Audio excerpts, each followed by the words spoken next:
Bon matin, c'est Suzy Mondésir, administratrice du groupe Femmes Finance Fitness, spécialiste en finance et particulièrement en entrepreneuriat féminin. Ce matin, j'aimerais discuter d'un post qui a fait quand même beaucoup de vagues et qui me touche directement. On parle de l'éducation, les diplômes. Est-ce que avoir beaucoup de diplômes, c'est signe d'intelligence? Est-ce que d'avoir beaucoup de diplômes est un facteur de succès? J'aime beaucoup y répondre parce que je fais la distinction, par exemple, entre éducation, entre formation, entre développement personnel. Premièrement, l'éducation, pour moi, ça se passe à la maison. Donc, c'est l'éducation qu'on reçoit, par exemple, des parents, l'éducation qu'on reçoit des gens qu'on côtoie. Et ça part de la naissance jusqu'à l'âge adulte.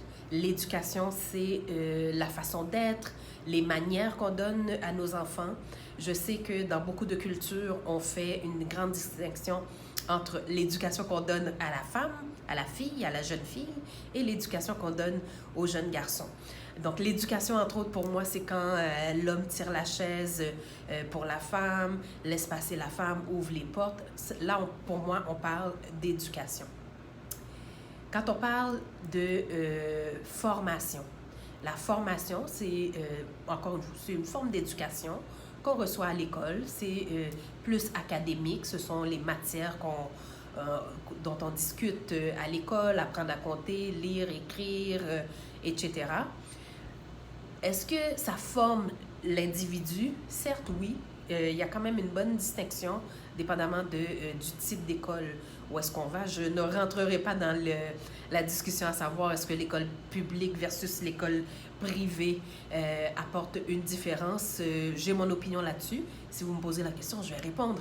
Cependant, ce n'est pas l'objectif ici. Donc, quand on parle de formation, c'est là qu'on va voir les diplômes, des certifications. Et il y a aussi le développement personnel qu'on appelle, ou le développement professionnel, la formation continue. Je fais une grande distinction entre ces trois approches. Et non, les diplômes ne sont pas nécessairement une garantie de succès. Les diplômes, ça ne définit pas la personne, la qualité d'une personne. C'est pas parce qu'on a des diplômes qu'on est plus intelligent que quelqu'un d'autre. Il y a des gens qui étudient pour apprendre par cœur et une année, 2 années après, c'est fini. Il y a des métiers qui nécessitent de la formation continue. C'est le cas, entre autres, beaucoup en finance. C'est le cas, entre autres, du certificat en planification financière. Il y a un ordre professionnel qui est rattaché. En ressources humaines aussi, il y a l'ordre des conseillers en ressources humaines qui requiert de la formation continue à chaque année. Donc, il y a des métiers qui nécessitent qu'on soit toujours à jour. Le développement personnel ou professionnel, c'est quand quelqu'un, par exemple, choisit de développer ses compétences dans une discipline qui l'intéresse pour poursuivre son métier, pour apprendre les dernières techniques liées à son métier. Pour moi, c'est le développement professionnel. Les diplômes, je le répète, non, ça ne définit pas en soi la réussite. Par contre, ça ouvre énormément de portes, surtout en finance, surtout pour les femmes. Quand on a plus de diplômes, ça ouvre la porte, mais ce qui fait qu'on rentre et qu'on reste dans l'institution, ce sont les qualités personnelles, ce sont l'éducation, c'est ce qu'on apporte à notre organisation. Je dis souvent à mes employés, soyez utiles à vos gestionnaires, soyez utiles à votre organisation. Comment on peut être utile à son organisation? C'est souvent par le développement professionnel, c'est souvent par l'apport qu'on va apporter. Une fois qu'on est dans un métier, comment on se développe, puis comment on amène une valeur ajoutée à l'équipe. Donc, il y a beaucoup d'éléments qui pourraient être discutés, mais ce que je trouvais très important de mentionner, c'est que les diplômes, c'est parce qu'ils garantissent qu'on est plus intelligent que quelqu'un d'autre. Ça veut juste dire qu'on a eu plus de structure pour étudier, qu'on a réussi. Si on a des diplômes, forcément, c'est parce qu'on a réussi des examens, on a réussi à se maintenir dans un niveau moyen pour avoir les notes qu'il faut. Par contre, c'est juste la porte. Ça permet juste d'ouvrir la porte. Ensuite, il faut se développer, il faut être différent pour faire une différence dans son domaine. Donc, je côtoie des femmes qui ont des postes très élevés et qui continuent à se maintenir à jour par des formations. Et c'est comme ça qu'on se démarque, surtout au niveau de la finance. Donc, continuez à vous développer, continuez à identifier les éléments qui vous passionnent. Je pense entre autres à la femme entrepreneur. Est-ce que ça prend des diplômes pour être entrepreneur? Non, pas du tout. Par contre, ça prend un esprit de développement, ça prend un esprit pour continuer à apprendre, ça prend une ouverture pour développer les compétences qu'on maîtrise moins.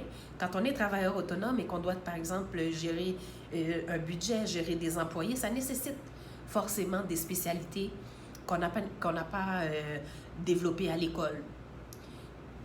Mais on peut aller chercher des outils, on peut solliciter des gens qui connaissent le sujet qu'on maîtrise moins. On peut, par exemple, dans le cadre du groupe que nous avons actuellement, nous avons des spécialistes en comptabilité, nous avons des spécialistes en ressources humaines. On peut développer un réseau qui va venir combler ce qui nous manque. Alors que le diplôme, c'est très général, ça va couvrir différents sujets, mais c'est une fois qu'on est en poste, c'est une fois qu'on a parti notre entreprise, qu'on est en mesure de déterminer ce qui nous manque réellement. Donc, les diplômes ne comblent pas tout et ce n'est pas nécessaire d'avoir des diplômes pour réussir en affaires. Ce n'est pas nécessaire d'avoir des diplômes pour atteindre un niveau de succès. Par contre, oui, l'éducation est importante. Et pour moi, l'éducation part de la maison. Nous, comme parents, on donne à nos enfants comme éducation. L'éducation, c'est vraiment à la maison, comment on se comporte, comment on agit en société. Quand on intègre une organisation comme employé, il faut être capable d'interagir avec d'autres collègues. On ne choisit pas toujours ses collègues, donc il faut avoir des habiletés de communication qui nous aident à passer à travers les échanges difficiles, par exemple, dans le cadre de l'emploi. Alors voilà, si vous avez des sujets spécifiques qui vous intéressent, merci de nous en faire part. C'est avec grand plaisir qu'on va faire quelques recherches pour vous apporter l'opinion ou l'information que vous visez. Si vous aimez le groupe, merci de partager le groupe. Invitez les amis à joindre le groupe. Nous avons une page sur YouTube maintenant. Nous avons une page sur Pinterest. Nous avons une page web qui est femmefinancefitness.ca, femmefinancefitness.com, donc qui vont se développer au fil du temps. Présentement, ces pages mènent à notre groupe Facebook que nous sommes en train de développer. Vous êtes pratiquement 520 maintenant et c'est très, très, très apprécié. Donc, le groupe est pour vous. C'est un groupe purement féminin où est-ce qu'on traite prioritairement de finances, de fitness, de développement des affaires. C'est un groupe qui touche tant les particuliers que les femmes entrepreneurs. Donc, les sujets qui vous intéressent, c'est ce qui va animer le groupe. Merci beaucoup d'être présente.